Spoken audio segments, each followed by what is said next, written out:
ఇప్పటోళ్లకు పాటలంటే సినిమా పాటలే, ఆటలంటే టీవీల్లో వచ్చేటియే, కళాకారులంటే సినిమాలే.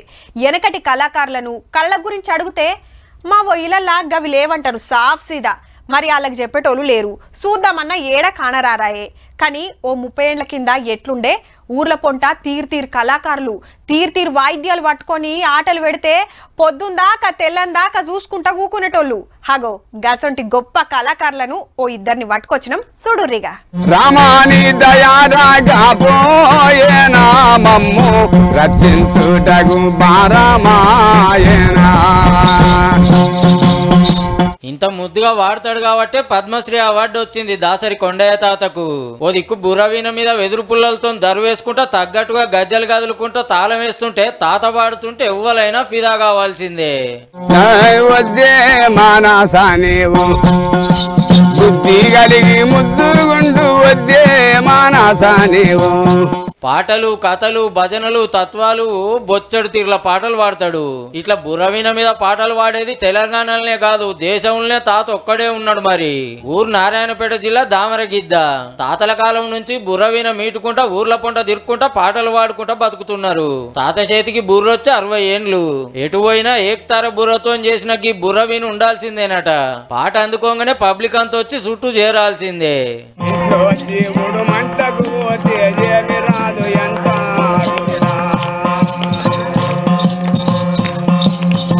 ఇవే కాదుల్లో ఇంకా బొచ్చడున్నాయి పాటలు తత్వగీతాలు.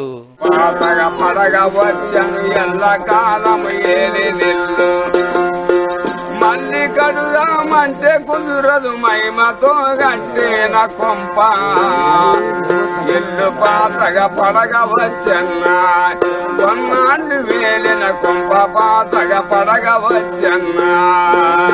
బుర్రవీణ వాయించుకుంటా గిన్ని తీర్ల పాటలు గీ తీర్ల వాడుతున్నాడు కాబట్టి కొండయ్య తాతకు సెంటర్ వాళ్ళు పద్మశ్రీ అవార్డు ఇచ్చిండ్రు.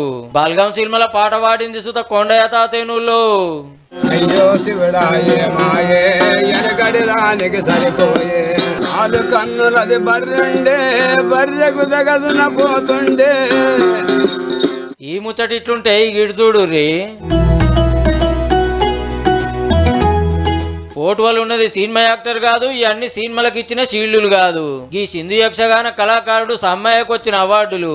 జనగామ జిల్లా అప్పిరెడ్డిపల్లెలుండే కాక ఏండ్ల కమానం సింధు కళనే నమ్ముకొని సేవలు చేస్తున్నందుకు సెంటర్ వాళ్ళు పద్మశ్రీ అవార్డు ఇచ్చిర్రు. ముచ్చట తెలిసి ఎమ్మెల్యేలు లీడర్లంతా పోయి సన్మానిస్తున్నారు. ఏమి యవతి ఇంతి ఇంత చక్కటి అందకత్తె దివి నుండి భూమికి దిగి వచ్చిన అప్సరసయ. అప్పట్లో ఊర్ల పొంట కథలు చెప్తానికి ఎట్లా తిప్పల పడేది యాద్ చేసిండు సమ్మయ్య కాక.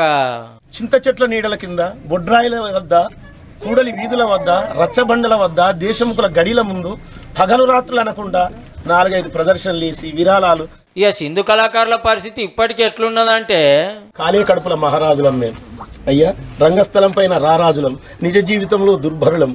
అటు కొండయ్య తాత ఇటు సమ్మయ్య కాక మరిసిపోతున్న వెనకటి కళలు బతికిస్తానికి తిప్పల పడుతున్న ఇద్దరు సుధా దబ్బున్నే ఢిల్లీలో పద్మశ్రీ అవార్డులు అందుకోబోతున్నారు.